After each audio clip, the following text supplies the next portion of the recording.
নমস্কার। আজকে আমাদের আলোচনার বিষয়বস্তু হলো অস্টিওফাইটস। অস্টিওফাইটস ইন স্পাইন। স্পাইনে যে অস্টিওফাইটস হয়, অস্টিওফাইটস সাধারণত আমাদের বোন স্পাইন নামেই খ্যাত। এবার আমরা বুঝবো যে অস্টিওফাইটস বলতে কি বোঝানো হয়। অস্টিওফাইটস হলো একটা স্মুথ বনি গ্রোথ, যেটা গ্রোথটা তৈরি হয়, স্পার মানে এক্সট্রা একটা গ্রোথ তৈরি হয় যখন আমাদের ওই স্পাইনের ডিস্ক অথবা স্পাইনের ডিজেনারেশন হয়, তখন এই গ্রোথটা তৈরি হয়। তো এই যে গ্রোথটা যখন তৈরি হয়, তখন কি হয় না, স্পাইন থেকে একটা খোঁচা খোঁচার মতো বোনস বেরোয়, যাকে আমরা এক কথায় স্পার বলি। এবং এইটা সাধারণত আমাদের কি তৈরি করে, একটা হলো আমাদের ব্যথা ভাবের সৃষ্টি করে, মানে পেইন তৈরি করে। মানে ব্যথাটা হলো যে যদি লাম্বারে হয় অর্থাৎ কোমরে হয়, বা যদি ঘাড়ে হয় তাহলে মুভমেন্টে অসুবিধা হবে, যেমন ঘাড় ঘোরাতে সমস্যা হবে, একটা স্টিফ পেন হয়ে থাকবে, সকালবেলা উঠলেও হবে, খানিকটা চলার সঙ্গে সঙ্গে পেন হয়তো কিছুটা কমবে, কিন্তু স্পারের ক্ষেত্রে পেন হয়ে থাকবে, লাম্বারে কোমরের ক্ষেত্রেও তাই হবে। একটা স্টিফনেস অর্থাৎ একটা জোনাল পেন দেখা যাবে, এবং সেটা ধীরে ধীরে আপার লিম্বস, যদি সার্ভিক্যাল হয় আপার লিম্বস, অথবা লাম্বার যদি হয় মানে কোমর যদি হয় লোয়ার লিম্বসের দিকে ছড়িয়ে পড়বে। হাতের দিকে এটা যখন ছড়িয়ে পড়ে তখন এটাকে আমরা রেডিকিউলোপ্যাথি বা পিঞ্চ নার্ভ বলি, কারণ যে এখানে যে এক্সট্রা যে গ্রোথটা তৈরি হলো ওটা নার্ভ রুটের উপর কমপ্রেস করে। আবার লাম্বারের দিকে যখন হয় তখন এটাকে আমরা ম্যাক্সিমাম ক্ষেত্রে সাইটিকা আখ্যা দিই, সাইটিক নার্ভের ওপর এটা যেহেতু প্রেস করে। এবং আমরা সবাই জানি যে সাইটিক নার্ভ আমাদের L3 লোয়ার পার্ট থেকে শুরু করে S3 পর্যন্ত অরিজিনেট হয়। তো এই সমস্ত কারণে আমাদের তার মানে রেফার্ড পেন বা জোনাল পেন দুটোই দেখা যেতে পারে।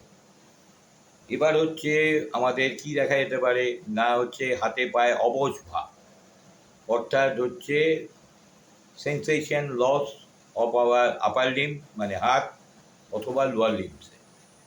এবং হচ্ছে দেখা যেতে পারে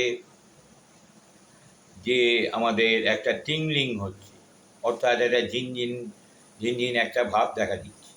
তাহলে এইগুলো আমাদের দেখা দিতে পারে। আর তাছাড়া আমাদের কি দেখা যেতে পারে না, ধীরে ধীরে আমরা দেখব যে মাসেল উইক হয়ে যাচ্ছে। আমরা এগুলো অনেক সময় দেখতে পাই যে আমাদের কম বয়সের ছেলে মেয়েদের ক্ষেত্রেও, যাদের একটা বোনসের চেঞ্জ হচ্ছে, কম বয়স বলতে আমি বিলো 30 বা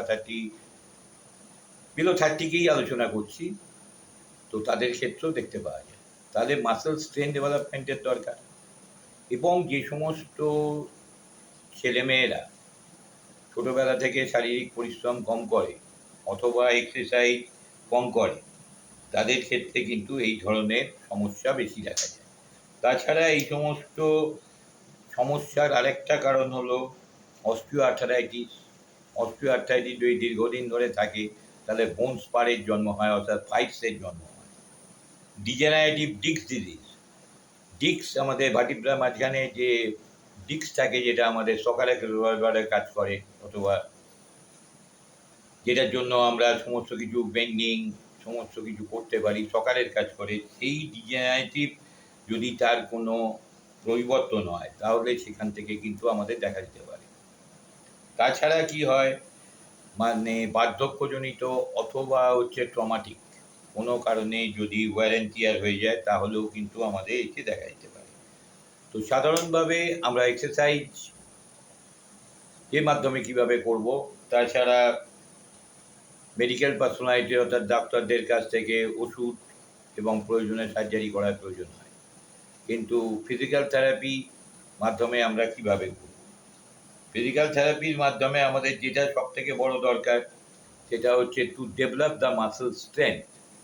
কিন্তু মাসেল স্ট্রেংথ আমরা আনবো, কিন্তু আমাদের পার্টিকুলার ওই ভার্টিব্রাগুলোর ওপর বা ওই স্পাইনটার ওপর কোনো রকম চাপ পড়বে না, কারণ ওখানে একটা এক্সট্রা গ্রোথ হচ্ছে যার নাম স্পার। অস্টিওফাইটস মানে তাই। তাহলে ওখানে কোনো এক্সট্রা প্রেশার ফেলা যাবে না। তাহলে সারাউন্ডেড যে মাসেলস, তাহলে সেইটার যদি স্ট্রেংথেনিং করা যায় বা ওভার স্ট্রেংথেনিং করা যায়, মানে স্ট্রেংথেনিংয়ের পরিমাণ বাড়ানো যায়, তাহলে ওটা অনেক প্রোটেক্টিভ হবে।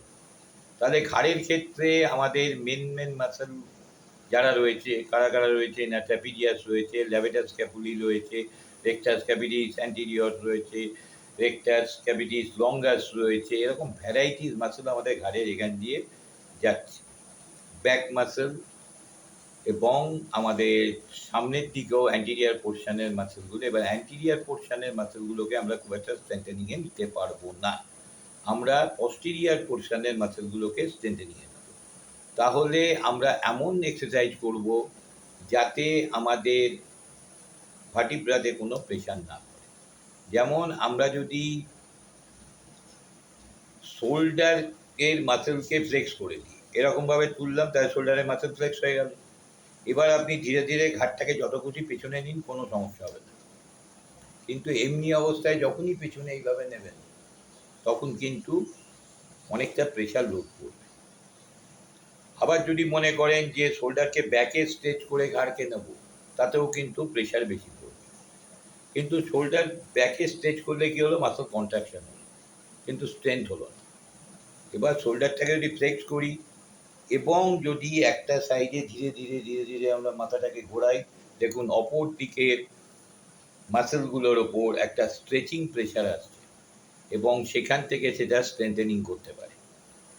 আমরা কমনলি 5 পয়েন্ট এক্সারসাইজ, যেখানে চাপ দেওয়া, ঘাটটাকে শক্ত রাখা, মানে 6-7 গিয়ে প্রেশার পড়বে, এইভাবে নেওয়া, এগুলো তো আছেই। এগুলোতে খুব একটা স্ট্রেংথেনিং হয় না। এইগুলো করতে হয় হচ্ছে যখন আমাদের বাইটিং পেন, অর্থাৎ ঘাড়ের ওই কম্প্রেশন বললাম, কম্প্রেশন থেকে হাতের দিকে ছড়িয়ে পড়ছে, বা বাইট করছে মানে হচ্ছে কনকনে ব্যথা ছড়িয়ে পড়ছে, আমাদের নামনেস দেখা দিচ্ছে, মানে লস অফ সেন্সেশন, তখন এইগুলো চলে। আবার যখন স্টিপ পেন, তখন প্রথম মুভমেন্ট করতে হবে, এবং মুভমেন্ট যদি দেখা যায় আমরা ঠিকমতো করতে পারছি না, তাহলে প্যাসিভলি কাউকে করিয়ে দিতে হবে। এবং মুভমেন্ট করার আগে আমরা যদি সামান্য একটু হিট দিয়ে নিই, তাহলে ব্লাড সার্কুলেশন সামান্য হলেও ডেভেলপ করবে। তাহলে এইভাবে আমাদের ভাবনা চিন্তা করে ভ্যারাইটিস এক্সারসাইজ করা যায়। তবে কোনো এক্সারসাইজই আমরা বেশি করব না, 2 বা 3টে এক্সারসাইজ করব, পারফেক্টলি করব এবং এক্সারসাইজটাকে রিপিটেডলি করব।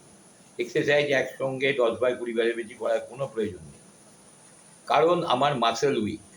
তাহলে যদি অতিরিক্ত এক্সারসাইজ করি, তাহলে কিন্তু আমার মাসেলের উপর প্রেশার পড়বে। আবার অতিরিক্ত এক্সারসাইজ যদি আমরা করি, সেখান থেকে আমাদের বডিতে ইউরিক অ্যাসিড পর্যন্ত বাড়তে পারে। তা নিয়ে ডিটেলস আলোচনা এর আগে করা আছে, আবারও করা যাবে। হ্যাঁ, মানে এক্সারসাইজ আমরা করব, ধীরে সুস্থে করব, অল্প বিস্তর করব, কিন্তু পারফেক্ট করব। আমাদের নেক্সট ভিডিও অথবা আমাদের সপ্তাহে 2 থেকে 3 দিন ফ্রিতে অনলাইন ক্লাস হয়। আপনারা যারা মনে করবেন যে আমরা এই অনলাইন ক্লাসে অংশগ্রহণ করব, তাহলে তারা আমাদের দেওয়া নাম্বারে হোয়াটসঅ্যাপ করে জানান, আমরা তাদেরকে গ্রহণ করব। ততক্ষণের জন্য নমস্কার, ভালো থাকবেন, সুস্থ থাকবেন।